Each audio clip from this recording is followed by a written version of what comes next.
सभापति महोदय, सबसे पहले तो मैं आपको धन्यवाद दूंगा कि आपने सदन के अंदर आज पहलगाम हमले के बाद ऑपरेशन सिंदूर पे जो चर्चा रखी और हमें बोलने का अवसर दिया। जिस तरह का वाद विवाद चल रहा था, ये अच्छी बात नहीं है। इस तरह के शब्दों का प्रयोग। हाँ, और 5 दिन लगातार सदन बाधित रहा, पूरा देश देख रहा है। उसके क्या कारण थे? अगर यही होना था, ये तो पहले ही दिन हो जाता, फिर 5 दिन बाधित क्यों रहता सदन? पूरे देश का जवान, किसान, हर व्यक्ति हमसे जवाब मांग रहा है कि आप दिल्ली हो, हमारा मामला उठाया कि नहीं उठाया, बेरोजगारी का मामला उठाया, किसान का उठा, जवान का।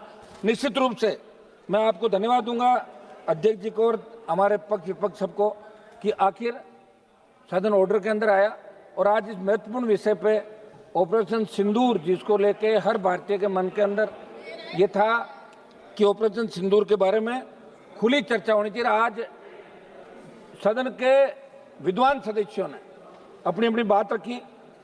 सभापति महोदय, निश्चित रूप से 26 लोगों की 22 अप्रैल 2025 को जो पहलगाम में धर्म पूछ के हत्या की, वो निंदनीय कृत्य था।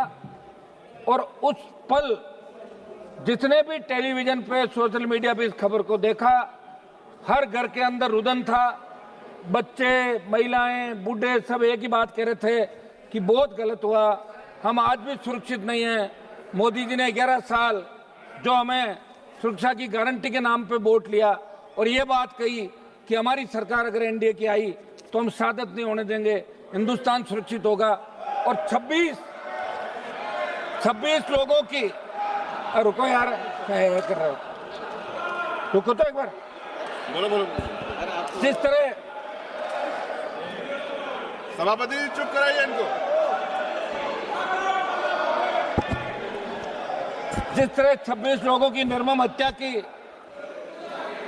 जिन महिलाओं के सामने, जिनकी नई नई शादी हुई, उनके पति की हत्या की, बच्चों की, महिलाओं की, और ये घृणित करते पाकिस्तान द्वारा जिन आतंकवादियों को पनाह दी जाती है, जिस आतंकवाद का पोषण पाकिस्तान कर रहा है, और उसके आतंकवादियों द्वारा पहलगाम के अंदर ये दहशतगर्दी की गई।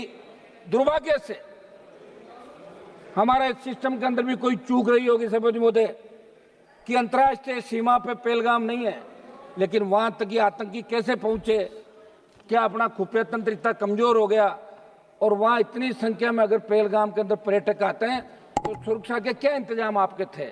आप 10, 15, 20 लोग लगा सकते हो। और हमला होने के बाद कितनी देर बाद लोग वहां पहुंचे, स्थानीय लोगों ने मदद करी, आपके मिलिट्री के लोग बहुत लेट पहुंचे। ये निश्चित रूप से बहुत बड़ा दुर्भाग्य था। पूरा देश उस दिन रोया था और मोदी जी को बार बार यही कह रहा था कि अब कब जगोगे, कब उठोगे? आप तो कह रहे थे कि पीओके पे कब्जा कर लेंगे, आपको 303 दी, आपको 350 दी, अब की बार भी 300 पार कराया एनडीए को। आखिर कब करोगे? आपका तो नारा ही ये था कि पाक अधिकृत कश्मीर पे कब्जा करेंगे जब हमारी सरकार आएगी। लगातार आपने 14, 19 और 24 के अंदर ये बात कही। हर हिंदुस्तानी के मन के अंदर एक ही बात थी कि अब की बार पाकिस्तान का इलाज हो जाएगा। निश्चित रूप से इजराइल जैसे छोटे देश जो अपनी लड़ाई खुद के दम पर लड़ रहे हैं, 140 करोड़ का भारत देश, जिसकी सेना विश्व के अंदर सबसे मजबूत सेना है, जब भी सेनाओं की बात आती है तो कारगिल युद्ध के दौरान 20,000 फीट ऊंची पहाड़ियों पे अगर 50 किलो गोला बारूद AK-47 लेके इस विकट